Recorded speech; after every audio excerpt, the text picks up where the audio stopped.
Our next speaker is Alderwoman Maria Hadden. Again, it is such a joy to be in this role at CRS and to be in community with folks who I have known for some time as as activists, as people who translated activism to policymaking, to being leaders in city council and claiming power on behalf of our people. And so we thank Alderwoman Hadden for her work and her leadership. She is the first openly LGBT woman of color on city council, as well as one of the first Black aldermen to serve the north side of the city. She currently is the chair of the Committee on Environmental Protection and Energy, and is the vice chair of the Committee on Ethics and Government Oversight. Her other committee assignments include the Committee on Budget and Government Operations, the Committee on Committees and Rules, the Committee on Health and Human Relations, the Committee on Housing and Real Estate, the Committee on Immigration and Refugee Rights, and the Committee on Public Safety. What marks or defines Alderwoman Hadden's commitment to the well-being of the city and our community is exemplified by her community-driven processes. Maria lifts up community voice in every action she takes in her role as a public servant, whether it is how to spend the aldermanic discretionary budget or what legislative decisions she should prioritize. She makes sure to center the community voice in the decision-making process. What a gift to us and what a gift to this city. Thank you, Alderwoman. The floor is yours. Thank you. Good morning and happy King Day.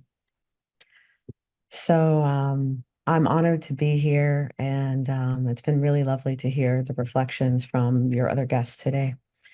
So I've always felt a special connection to Dr. King. Growing up in Columbus, Ohio, with family members from the Midwest and the South, like him, I'm a Black American. Like him, I've always been drawn to social justice and civic engagement as well. We also notably share a birthday week. And now that I think about it, maybe getting my birthday off as a holiday every once in a while as a kid in his honor might be where that connection started a little bit. But because of the new year and, my own solar return, MLK Day falls during a natural time of reflection for me. So here at the dawn of 2024, I feel like we all have plenty to think about. What I'd like to share with you this morning, I chose a passage from The Trumpet of Consciousness, the chapter on youth and social action. Dr. King is writing in this chapter, reflecting on all these kind of changes. In this particular segment, he's talking about at this time, technological changes in industry and government. And in his reflections, he felt were really leaving people feeling disconnected, that it was diminishing the influence of ordinary people in our daily lives and our civic fabric. So he wrote in the passage, when an individual is no longer a true participant, when he no longer feels a sense of responsibility to his society, the content of democracy is emptied. When culture is degraded and vulgarity enthroned, when the social system does not build security but induces peril, inexorably the individual is impelled to pull away from a soulless society. This process produces alienation, perhaps the most pervasive, insidious development in contemporary society. Alienation is not confined to our young people, but it is rampant among them. Yet alienation should be foreign to the young. Growth requires connection and trust. Alienation is a form of living death. It is the acid of despair that dissolves society. Now, these came from appearances and speeches that he was making in 1967, so 15 years ago. And still, right, we've got this acid that we can feel dissolving society, right? It's only gotten more potent. We have forces in this nation who want us to crumble so completely so that we can be wiped out. They can wipe out beloved communities everywhere, right? The communities that we've been striving to build against all odds. Notable to me in this passage, right, is about culture being degraded and vulgarity enthroned. So when I think about this time that we're in as we enter another election cycle, that really sat with me. So while I've always felt called to public service, right? I've always volunteered. I wanted to work in public service, nonprofit engagement. My path to local activism, organizing, and democratic engagement, and eventually now public office, really started because of the housing bubble burst in 2007, 2008. So I like to share with people that in early 2007, I felt like I was a very active citizen in Chicago.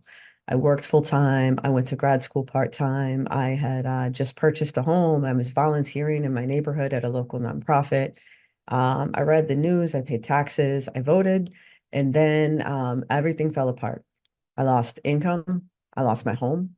And I lost the sense of connection to our country and our city. I lost the sense of connection to my future. Everything that my boomer parents had taught me, right? My parents who didn't go to college, who told me, do this, go to college, get a job, work full time, get higher education, vote, be a good citizen, and you're going to be good, right? Like this is the path to success and connection and community in our country. And having that all fall apart at that time in that place and the space that I was in really helped to um, kind of take the scales from my eyes. Um, so I recovered, but it wasn't because of government aid. It wasn't because of any reform in our banking system. It was because of community. So I lived here in Rogers Park, and through my personal struggle and my struggle with my neighbors, I found purpose and I found empowerment, right? That shared struggle in carving out first, a living, right? Figuring out a way to live, figuring out a way to save our home, trying to address this problem. I ended up carving a new path for myself through community work. So it was clear to me that the only worthwhile use of my time from that point forward was to build a better world around me. So this year will bring us more challenges, more threats to our democracy, to our beloved community, but we must stand and face them. And as I think on the wisdom that Dr. King identified, right, identifying this as a problem decades ago, I also believe that we've got solutions that are evident. We must embrace one another. We must strive to build the beloved community in our city, in our block, right, in our homes, and in our hearts. We must create spaces for meaningful participation in our society, places and roles where our neighbors, old and young, can find purpose, can grow, and can thrive. And this is the only solvent to stop the erosion of our society. This is our mission, and this is our mandate. And I'm so proud to be one of many and amongst such good company and continuing to build the beloved community that we all deserve. Thank you. Thank you, Alderwoman Hadden. What a powerful call to build in beloved community. Um, and this idea of the challenges will be many, but we must stand to face them. What a powerful call. That is our mandate. That is what the moment requires. And that is what the life and legacy of King invites us to do. So thank you.